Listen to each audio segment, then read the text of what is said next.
Madalas ipanakot ng mga tao, magkagalit ang Diyos, magkagalit sa iyo ang Diyos, lagot ka sa Diyos. Ano ba talaga yung tinatawag na God's anger? Talaga bang ang Diyos personally magagalit sa iyo? Bababa siya mula sa langit, pupunta dito at papaluin ka? Kaya ay pinapalo ka ng Diyos? O huwag mong gagawin yan kasi paparusahan ka ng Diyos?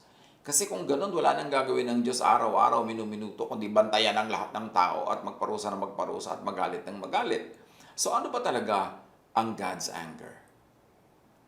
Isaiah 26:20, "Go into your rooms and lock your doors. Hide in there for a short time until God's anger is satisfied." Pag ba sinabing God's anger, talagang literal na God's anger? Halimbawa, may bagyo. Sasabihin ng iba, masungit ang panahon, masama ang panahon. Meron pa talagang masungit na panahon at merong gentle na panahon? Meron ba talagang masama at mabuting panahon? Hindi ba lahat ng panahon ay mabuti kasi Diyos ang may gawa niyan? So pagka sinasabi ng mga taong may bagyo, tumago tayo sa kuweba at palampasin muna natin ang galit ng Diyos. Talaga bang galit yun ng Diyos? Or is it a natural phenomenon that humans read in a human way and they humanize God? Tapos sinasabi nila, nagagalit ang Diyos. Is God's anger personal and subjective or objective? God-ordained response of God-created natural law. In other words, halimbawa, nagdumi ka ng ilog, nalaso ng ilog, namatay ang mga isda, nawala ang mga halaman, naging mabaho. Sinasabi mo bang, ay nagalit ang Diyos, nilaso niya ang dagat, ang ilog, ang tubig? O yung sinasabi nating nagalit ang Diyos ay nagalit ang nature? Or yung God-ordained natural law was broken and of course it will have a natural automatic effect. Magkakaroon ng tunay na bunga, cause and effect, na binabasa lang natin, binabasa ng mga relihiyoso as nagalit ang Diyos. Does God need to respond personally, subjectively to every occurrence in creation? Halimbawa, ayan, nagsisigarilyo ka kasi nagalit sa'yo ang Diyos, binigyan ka ng cancer sa baga. Ganun ba talaga yung Diyos? Ay, nagagalit ako sa'yo, bibigyan kita ng cancer. Yung, halimbawa, napuyat ka, naglalakad ka sa hagdan, nahulog ka, sasabihin ng mga tao, ayan, hindi ka kasi natutulog, nagalit sa'yo ang Diyos, inihulog ka. Ganun ba yung galit ng Diyos? O may natural law? Umandar ang natural law. Natural law ay bigay ng Diyos, gawa ng Diyos. So indirectly, parang Diyos ang nagalit. Pero kailangan mo talagang mag-decide ang Diyos every moment na magagalit ako, paparusahan kita, bibigyan kita ng sakit, nagagalit ako, hindi kita bibigyan ng asenso. Or, pag hindi mo sinunod ang natural law, ibig sabihin hindi mo sinusunod ang Diyos. At pagka ang naging bunga nun sa buhay mo, parang kaparusahan dahil sa ginawa mong pagpapabaya at hindi pagsunod sa natural law, yung ba talaga ay personal na galit ng Diyos o automatic natural law at work? Genesis 2:2, by the seventh day, God had finished the work He had been doing. So on the seventh day, He rested from all His work. So anong ibig sabihin nun?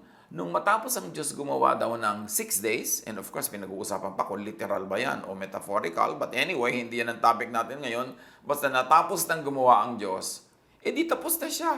Alam nga namang every moment na dinumihan mo ang ilog, ay gagawa uli ang Diyos, lalasunin niya dahil nagagalit siya sa atin. Alam nga namang every moment na kinalbo mo ang gubat, gagawa ang Diyos ng baha para bahain dahil nagalit siya.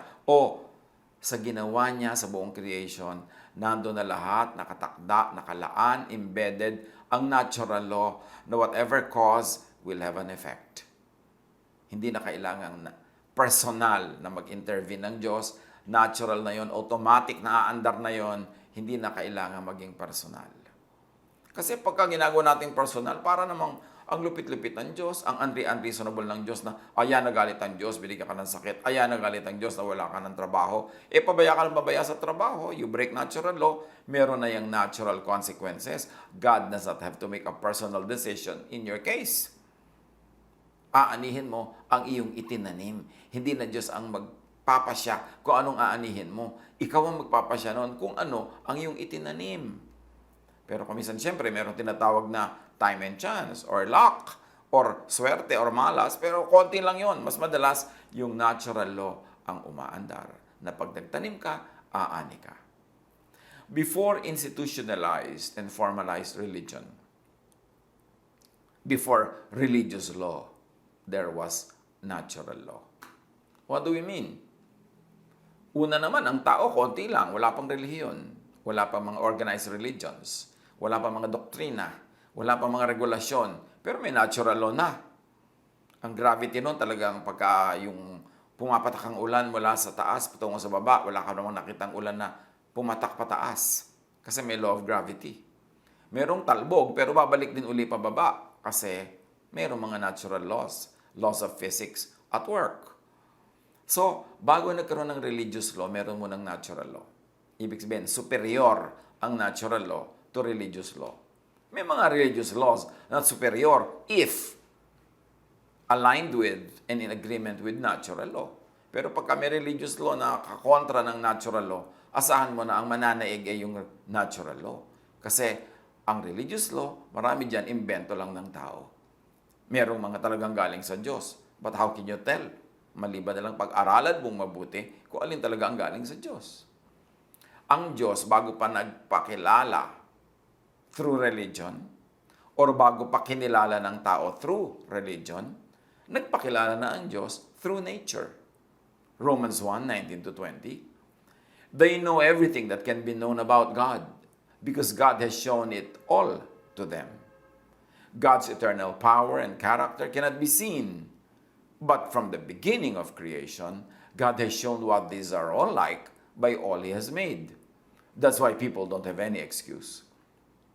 So wala daw excuse sa mga tao not to know God.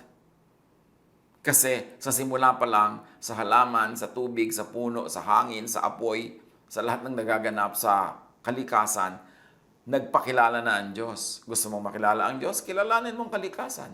Gusto mong igalang ang Diyos? Igalang mo ang kalikasan. Gusto mong suwayid ang Diyos? Suwayin mo ang natural law. May consequence, magdurusa ka. Hindi kailangang personally magalit sa iyo ang Diyos para ka magdusa kasi embedded in natural law ang cause and effect. So, superior ang pagsunod sa natural law kaysa sa religious law lamang. Religious law, mostly made and invented by people, which came much later, much later, does not and cannot supersede natural law. Kailan lang na-develop ang religion? Very recently. Pero kailan nagsimulang may tao? Takal na. Bago nagkaroon ng doktrina, bago nagkaroon ng mga statements of faith, bago nagkaroon ng hierarchy ang mga religious leaders, bago nagkaroon ng mga distinctives, nando na ang natural law. Nasabi ng Romans, yun ang mabisang pagpapakilala ng Diyos sa tao. Walang sala, walang pagkakamali, laging consistent, kahit ano pang yung religion, iisa pa rin ang laws of nature. Matthew 15:7-9. Ito ang sinasabi ni Jesus tungkol sa mga religious leaders na dami-dami nilang turong laws. You hypocrites, Isaiah was right when he prophesied about you. These people honor me with their lips, but their hearts are far from me. They worship me in vain. Their teachings are merely human rules. Imagine Jesus saying that. And that was against the people of his time, against the teachings of the Pharisees, of the leaders of the law, the teachers of the law, the priests. Sabi niya, tama ang sinabi ni Isaiah tungkol sa inyo. Hanggang bibig lang ang worship nyo, pero ang mga puso nyo malayo sa akin. Baliwala ang pag-worship nyo, walang katuturan. Kasi ang mga katuruan nyo, invento nyo lang. That's what Jesus said. Pero pwede bang umimbento ang tao ng natural law? No. Kaya nga yung mga nagpunta sa buwan, nakarating doon eh. Kahit lumalakad yung earth, umiikot yung buwan, lumalakad yung buwan. Bakit nakarating doon? Na-compute nila eh. Kung ano dapat ang kanilang speed, ang trajectory nila, saan sila pupunta. Na-compute nila because hindi nagbabago yung natural law. Hindi naiiba yung speed ng earth, yung speed ng buwan, yung ikot niyan, pare-pareho. Nandun yung natural law eh. Kaya yung mga scientific laws are reliable. Kaya kung minsan merong mga iniinom-inom tayo, pinapahid sa katawan, tinitake, pero nakalagay, no approved therapeutic claims. You know why not?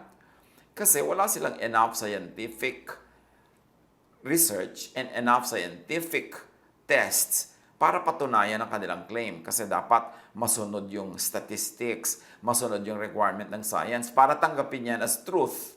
Eh dahil maggastos ang ganong research, yung mga iba, hindi nila nagre-research, kulang ang research nila, puro na lang mga testimonial. Sabi ng tatay ko, effective yan. Sabi ng ganitong artista, effective yan. Pero hindi naman sila mga scientists. At yung effective kay Petra, hindi ibig sabihin na effective sa lahat ng tao. Kailangan mo ng statistics, kailangan mo ng scientific requirements to be met. Pero hindi na meet, nilalagyan nila no approved therapeutic claim. So, ibig sabihin, hindi pa yan na talaga napapatunayan ng science.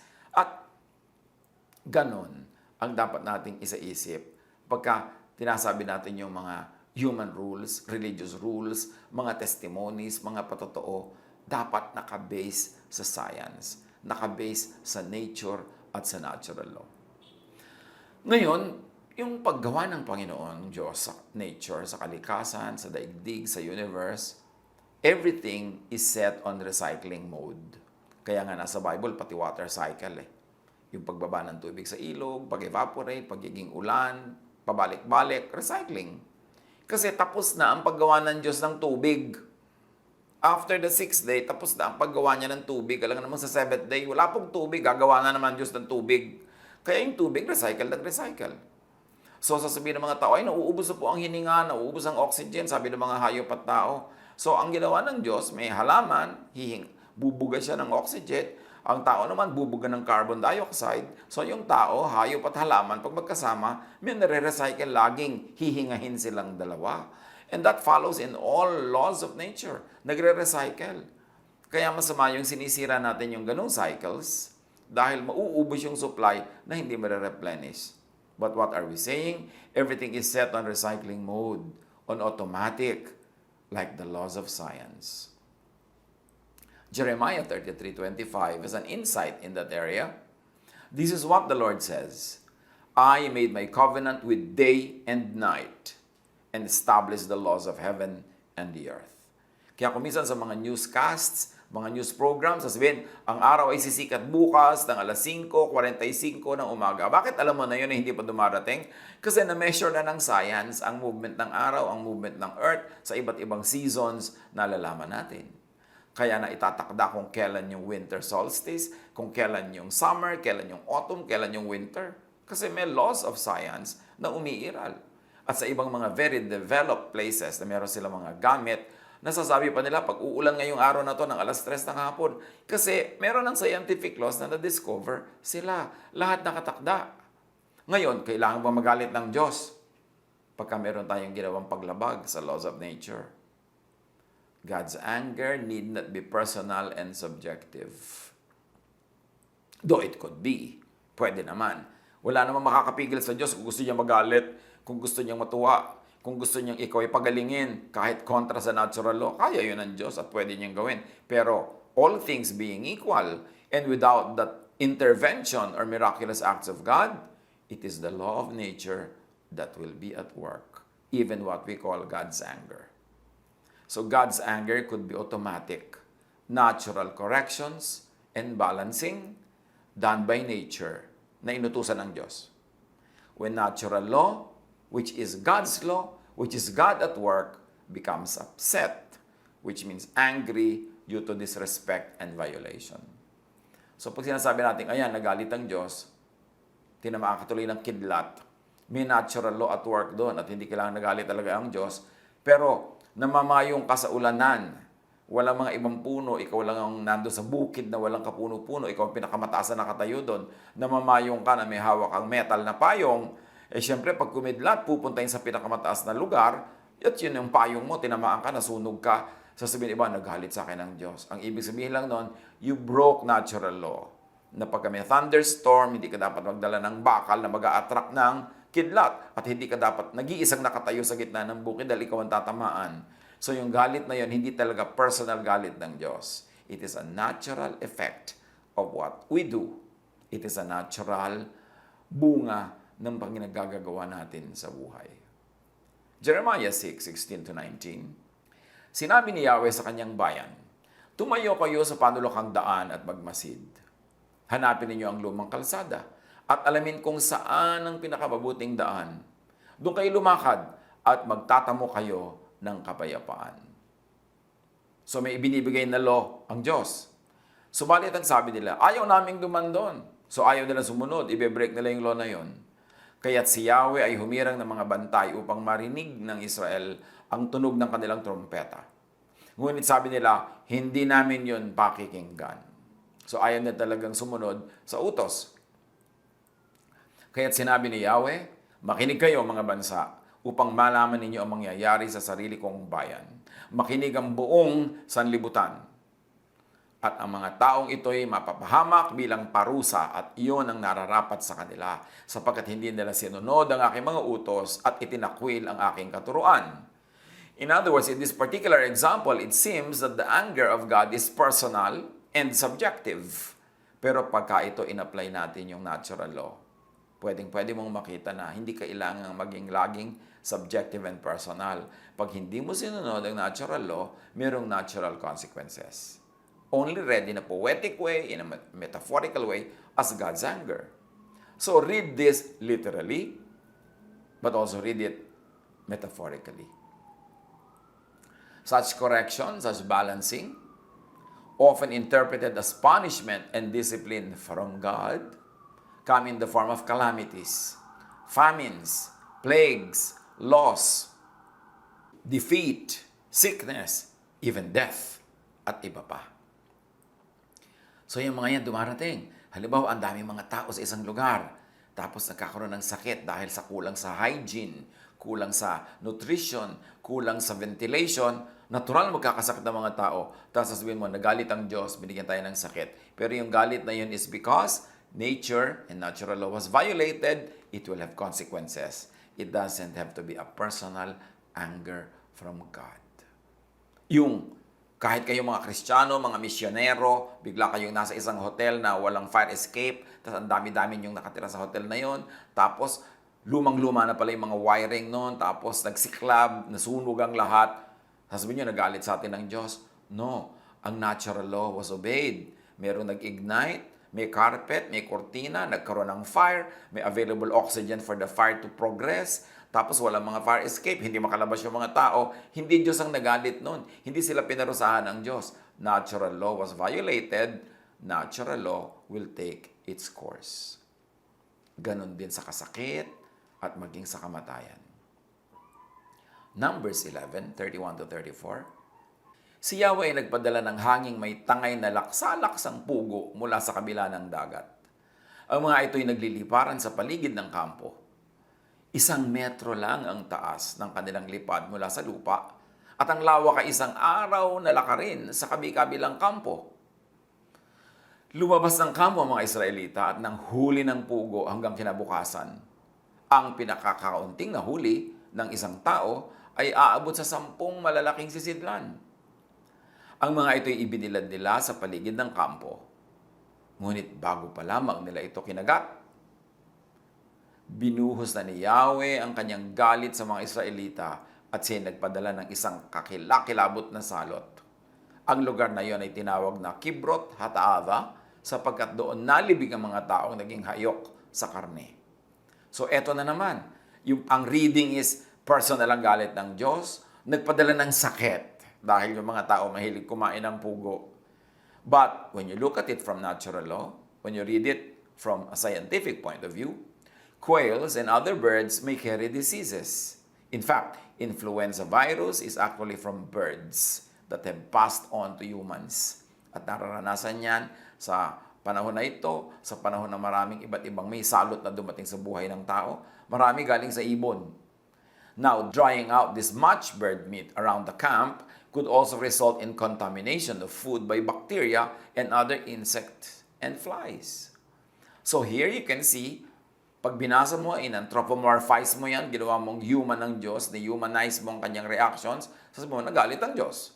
But if you like to look at natural law as authored by God, then natural law was angered. And because natural law naman has no emotions, so hindi pwede sabihing angered. Meron lang na naging effect ang cause. Cause and effect. This is a natural process. It is automatic. Proverbs 19:3. A person's own folly leads to their ruin, yet their heart rages against the Lord. Oo nga naman. Yung sariling kabaliwan ng mga tao ang nagbubulid sa kanila para mahapahamak, tapos magagalit sila sa Diyos. Sasabihin nila, ang Diyos naman, pinapagalitan tayo, pinaparusahan tayo. Sila naman ang may dala sa kanilang sarili sa ganong kalagayan. Here, cause and effect is at work. Proverbs 22:3, the prudent see danger and take refuge, but the simple or the foolish keep going and pay the penalty. Hindi kailangan magalit ang Diyos para maparusahan yung kahangalan niya ang magpapahamak sa kanya, and natural law will take its course. Cause and effect, automatic, impersonal yan. God does not have to personally cause or impose such punishments. They are automatic fruits of what is planted, effects of causes, natural outcomes of what is caused or allowed to happen. Numbers 14:25, 41-45. Kaya bukas, magpatuloy kayo sa paglalakbay patungong dagat na pula. Lumigid kayo sa ilang sapagkat ang mga Amoreo at Kananeo ay nasa kapatagan. So again, natural law ito. Lumigid kayo doon sa walang kaaway na nag-aabang sa inyo. Pagka kayo dasal ng dasal, pero dumaan kayo doon sa kaaway nyo, matatambangan kayo at pwede kayo mapahamak. Obey natural law. Ngunit sinabi ni Moses, bakit ninyo sinusuway si Yahweh? Hindi ba ninyo alam na hindi magtatagumpay ang ginawa ninyong yan? Huwag na kayong tumuloy. Kapag tumuloy kayo, malulupig kayo ng inyong mga kaaway sapagkat hindi kayo sasamahan ni Yahweh.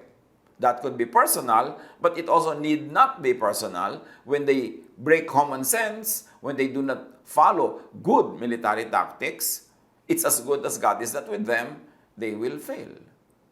Ang mga Amalekita at Kananeo ay naroon sa pupuntahan ninyo at tiyak na papatayin nila kayo. Hindi ninyo maasahan ang patnubay ni Yahweh sapagkat siya'y itinakwil na ninyo. Again, it could be read in a very personal way, but it could also be read as cause and effect. Your ways violate natural law, natural intelligence, natural logic. Therefore, do not expect to be blessed by God because what you plant is what you will harvest. There is cause and effect. Ngunit nagpatuloy pa rin sila kahit wala sa kanila ang kaba ng tipan at hindi nila kasama si Moses. Sinalakay nga sila ng mga Amalekita at mga Kananeo na naninirahan sa kaburulan. Tinalo sila ng mga ito at tinugi sila hanggang Horma. Parang sinasabi yan ng mathematical laws, if P, then Q. If you did this, this is going to be the result. Sa pag-analyze sa mga nangyayari sa buhay, the ancients could have only overly anthropomorphized or humanized and personalized natural law and ascribed it to, incarnated it as personal acts of God. Ginawa nilang parang napaka-personal, pero kung tutuusin, automatic na yon. Amos 3:6, when a trumpet sounds in a city, do not the people tremble?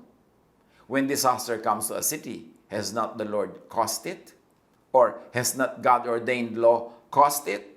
Has not God-given logic caused it? Magandang basahin yan in that kind of parallelism. You do not like to incur God's anger?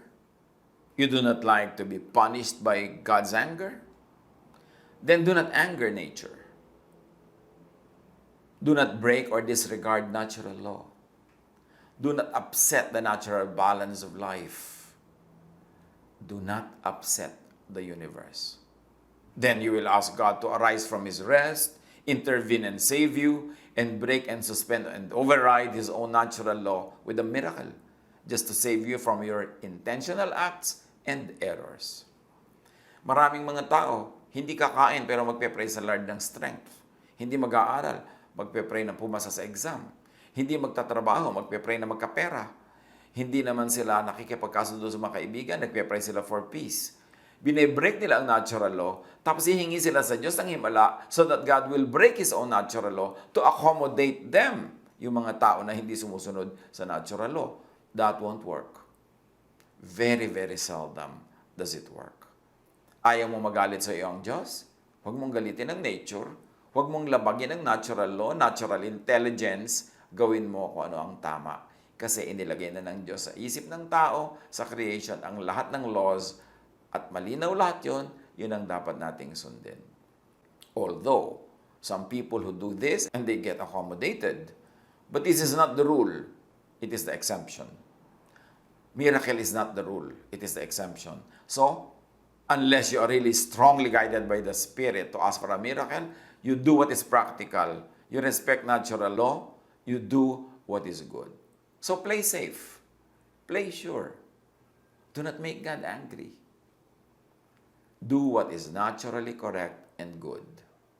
Do what natural law teaches and implements. I-apply sa buhay. Tingnan kung paano magagamit. Laging observe ang natural law. Huwag mag-hyper-spiritual and you break natural law. Respect for God is respect for the natural laws that God had made. God bless us all.